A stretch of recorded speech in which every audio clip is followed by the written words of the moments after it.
All right, so we're gonna be doing head gaskets on a 2004 Subaru Forester. It's a 2.5 liter single overhead cam, so it's the non-turbo version. I've got all the parts ordered. I'm waiting on one more package, which should be here tomorrow.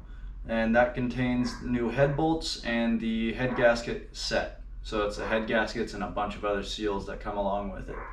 So we're just gonna go through. I have my checklist from when I ordered everything. I'm just gonna basically inventory and make sure everything is here and that I am only waiting on those two parts. So first on the list, heads. Those are being picked up on Friday, freshly rebuilt and everything.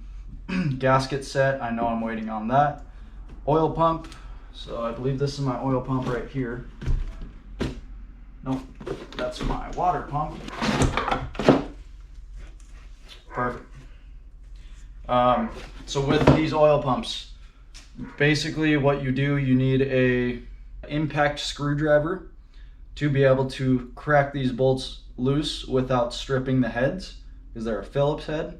So basically the idea is you put it down, take your impact driver, you smack the impact driver, and as you smack, it comes down and creates torsion and cracks those screws loose. You go around, do all that, and then you pack this with either grease or oil, basically just pre-lubricate it. That way you don't have any sort of a dry start. And then you do that in reverse with the impact screwdriver. You turn it to the reverse setting and you hit them. And basically what I like to do is I'll make a mark with like a yellow pen on each head. That way I know when I tighten them back up, I've got them at least to where they were or a little bit further. It never hurts to be a little bit tighter. So that's what you want to do with the oil pumps. Mine came with, I believe, 6 or 7 new bolts and the O-ring that goes right here and on the block. So it's looking good. I'm inspecting it, making sure there's nothing broken about it or anything. Everything seems to look pretty good. The front seal is in pretty good shape, so we're good with that. Timing belt kit.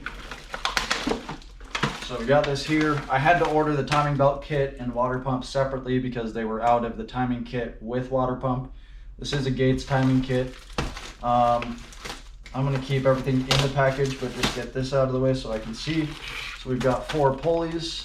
One of those pulleys is the tensioner. You do have to bench bleed these tensioners. I now have a vise to actually do that in, so I'm pretty happy about that. It's going to make that a lot easier. Otherwise you would take an adjustable C-clamp, spin it down. You're basically compressing it and releasing it and priming it for a few times. That way it's got the proper tension when it goes on and you're all ready to go. So looks like I've got everything there. So I'm going to keep this paperwork off to the side. Should have all the torque specs and all that good stuff. Oil cooler seal. This is what your oil filter threads onto. Okay, so if you got your oil filter threaded on right here, there's a cooler right above that which has coolant pass through to cool the oil. So there's an O-ring on top of that oil cooler on the very top from engine block to cooler, and then obviously an O-ring from oil cooler to oil filter. So this is a very common leak point for Subarus, and it's like a $6 seal, so I just go ahead and buy that and replace it while I'm there. Why not, right? It is orange and it's more of a square gasket, so like the shape of it is square, but it's in the form of a circle, so I call it a square O-ring. Part number is 72493. That should be the same for, I believe, all Subaru engines, EJ engines at least. Obviously, if you're going through the trouble of doing the head gaskets and timing belt, more than likely you've had a leak, and let's try and eliminate every leak that we can, right? Makes sense to me. We've got our oil and filter, perfect. Oil right there. We've got our coolant. You're gonna need about 2 gallons. I use Xerox Blue. It's for the Asian vehicles. It says Subaru right here. So we got 2 gallons of that, and you'll use about 1 3/4. Head bolts. I know we're waiting on the head bolts. Thermostat. Okay. So this is a new thermostat, 170-degree thermostat. It does not come with this new seal, and you need this new seal. This actually came with the water pump.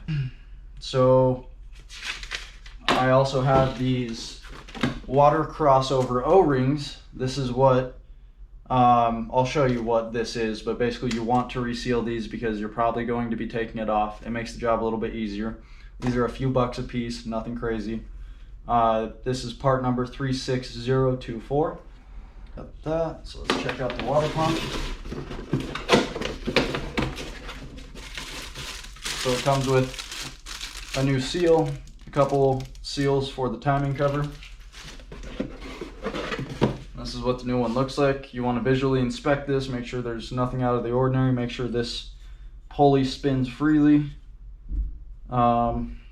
Everything's looking good, no cracks, no defects. And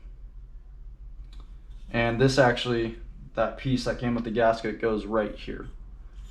So yeah, we're looking good there. Go ahead and put that back in. And then the last thing is the fuel filter. Figure why not? I'm refreshing the engine, might as well give it some cleaner fuel. So inline fuel filter, pretty simple to replace. Can do it in about 5-10 minutes. So yeah, like I said, the only thing we are missing is the head, let's see, head bolts and gasket set, and of course the heads, but we're going to be picking the heads up soon, so it's nothing major.